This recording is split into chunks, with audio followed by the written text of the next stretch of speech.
the Borg. Lower your shields and surrender your ships. We will add your biological and technological distinctiveness to our own. Your culture will adapt to service us. Resistance is futile.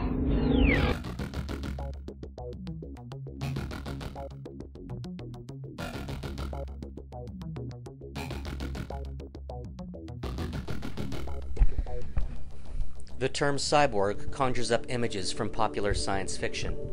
Arnold Schwarzenegger's Terminator, RoboCop, the Borg, and even the $6 Million Man.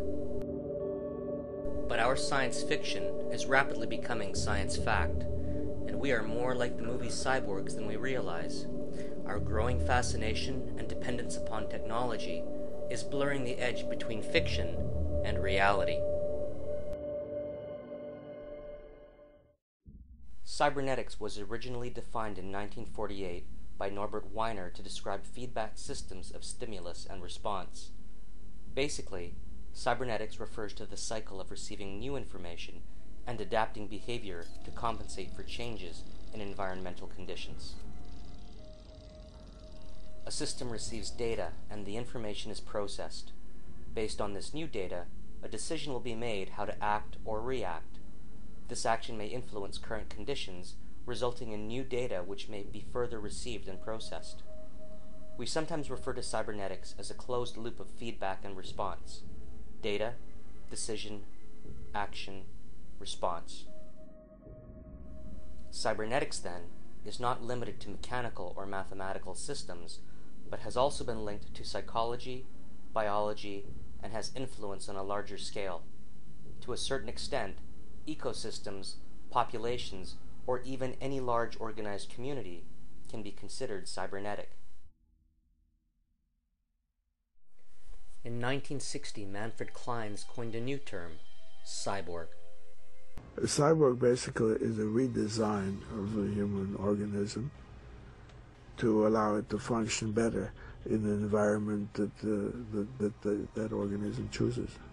The cyborg is a cybernetic organism, being both biological and artificial. The artificial extends to include more than just the mechanical or robotic. In this way, any biological system which is enhanced through technology can be considered cyborg. We already use the artificial quite extensively to enhance our capabilities as human beings, or to help us restore normal function to the disabled. Prosthetic limbs are used as artificial extensions, replacing missing body parts.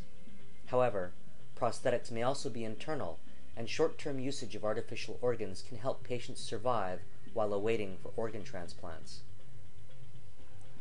Contact lenses aid those with weakened vision. Hearing aids restore ability to the hard of hearing. Neither of these technologies would be considered unusual today, but are indicators of how frequently we enhance our own abilities through the use of technology. Robotic technology has made significant advances in the past 15 years. Where prosthetics were once bulky and clumsy, the latest artificial limbs are thought-controlled with articulated fingers. They are capable of manipulating small objects and have pressure sensors to allow the handling of delicate items. Artificial legs are microprocessor controlled and can react to uneven ground, stairs, and even copy the motions of a good leg. They are offering new hope to amputees who hope to walk without the discomfort that is commonly associated with older prosthetics.